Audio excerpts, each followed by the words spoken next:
Hey guys, it's hard to know with all the products out there what's a good one, what's a bad one. Someone asked me to review the Gracie Combatives program, so that's what I'm going to do. My name is Bill Jones, head instructor of top-level martial arts in beautiful downtown Cuyahoga Falls, black belt under Master Pedro Sauer, and you're watching Professor's Corner. So if you like what I'm saying during any of this, or if you have any questions, please do me a favor. Comment below, like, subscribe. It helps a lot. It helps the channel, and it helps kind of keep me on the air. So the question came up, sir.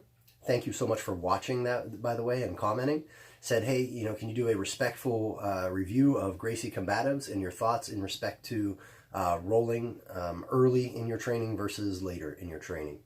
And I'd be happy to do that. Let me start by saying that I am part of the Gracie Jiu-Jitsu family under Master Pedro Sauer. He's an 8th degree black belt, or 8th degree master, who was promoted to that level by Elio Gracie. It was signed off not long before his death. So, it's very important to me that I'm really respectful about this. I do love the Gracie Academy. I think they do a lot of great things. I have had the pleasure of being on the mat a couple times with Enner and Hidon. I can't say that they probably know me by name. They probably don't. But they're great guys, and I think that everything they do is amazing.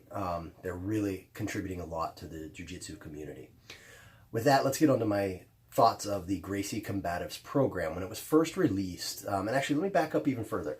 The idea of Gracie Combatives is this. When someone comes in and starts their training, the average person trains jiu-jitsu for about 2, maybe 3 years, okay? And the thought process is, if you think of training as like this triangle, right? Whatever the base of the triangle is what you're going to be best at. And their thought process is, and the thought process of Gracie Jiu-Jitsu in general is, I would rather that be solid self-defense, the ability to defend yourself in a tough situation, rather than necessarily sportive techniques like kind of gi-based techniques where you're wrapping legs up in like doing lassos and things like that. So the idea being that if you stop training, at least you can defend yourself, even if you're not that good at jiu-jitsu, right? Like as far as the pyramid goes, right? Like if the top of the pyramid is the best of the best and the bottom of the pyramid is like brand new people. So it's designed to help teach someone who doesn't know anything and get them up to speed and able to defend themselves against someone else who doesn't know anything. That's the purpose of the program. So does it do that? I think it does to a certain degree. I think that without the rolling component, the techniques themselves, everything that's presented is plenty of stuff to defend yourself and be able to handle a situation. I think it'll all work in a tough situation. There's standing techniques, there's ground techniques, and they're basic body folds, stuff like that. Just getting a clinch, taking a guy down, maintaining the mount, taking the back, rear naked choke, real basic stuff that you see in MMA. You see it all the time. Now, do I think that the average person is going to be able to deal with the aggressiveness of a fight? And I think that's where the program is a little lacking. It's extremely good at making sure you know jiu-jitsu, and you can do it pretty quickly under pressure, because the testing requirements of the Gracie Combatives program are very strict.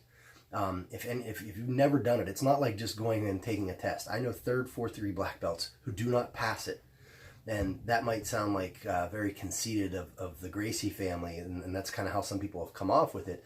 But in my opinion, it's just them being very protective of the level of detail that they're going to accept in their program. They are extremely meticulous, and I think that's important. With that said, you're doing reflex reaction drills, and you're doing flow rolling where the person's feeding you these options, and that can be challenging. You've got to do it for like 5 minutes straight without messing up. That's very challenging, but it's not real rolling, meaning that the person is feeding you the options that are there, and you don't have options other than that. I think that somebody who is certified in the Gracie Combatives program, you could end up on either side of the aisle, right? I think you're going to have some people who get into a fight and probably say, man, I wasn't able to deal with the aggression and the challenge of that. And then you're gonna have other people who say, yeah, it worked just fine for me. I got out of a tough situation and I was able to go home. So I think you're gonna find both people there, as opposed to when you start rolling. Rolling, in my opinion, is what really helps you deal with aggression and It's what's really going to help you deal with that challenge of the fight there, beyond just the technique. With that said, I don't think there's much value to having people roll in their first day of class. They don't know anything. They're just likely to get hurt.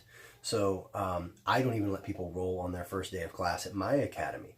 I think that you need to train someone enough that they have some clue of what to do in each position and understand what the positions are and where they're trying to go from each position. If they don't even understand that when they're in the guard, they're trying to get to side control or mount or the back, what's the point of rolling? If they don't understand that when they're in the mount, they're trying to submit or take the back, they're just holding, they're not doing anything. There's not a whole lot of value there. There's not a lot being learned. So I don't think there's a lot of value to having people roll too early in their training either. However, I also don't believe that they should have to go through a 6-month course or however long it takes for them to get that Gracie Combative certification. With that said, it's not my school. They can do whatever they want at their school, and it seems to be working really well for them. So those are kind of my quick critiques of the program. I can tell you that when I went through it, I decided not to test. Let's be very clear about that. I am not certified in the Gracie Combatives. When I went through it, I really loved the triangle course. I really loved the side control course, side control maintenance. I really loved the Kimura class. I thought all of those were amazing, and I got a lot out of them. Same with the elbow escape. There were a lot of really, really, really well done parts of it, and you can tell that the Gracie brothers were really meticulous about what they were putting together. So I do recommend the course as a supplemental material, especially if you're already a good blue belt or purple belt. I think you're going to get it. You're going to get a lot of value out of it. I don't feel that it makes a complete blue belt, and I do believe that I'm backed up by that, by the fact that when Rickson Gracie and Master Pedro Sauer kind of came on board and started talking about the program, it was shortly thereafter that all of a sudden you didn't have a rolling requirement, and before you could actually get a blue belt in the Gracie Academy. So it used to be that the Gracie Combatives were the requirement for blue belt. Now it's simply a certification. You get the white belt with a blue bar. That's your Combatives belt, and then you have to start rolling and training more, and you're able to move on to blue belt after that. And I think that it was in response to things that Master Sauer and Master Rickson Gracie brought to light about that. So those are my opinions on it, guys. If you have any questions, let me know. Thank you for watching. Comment, like, subscribe. I really appreciate it. And I'll talk to you later.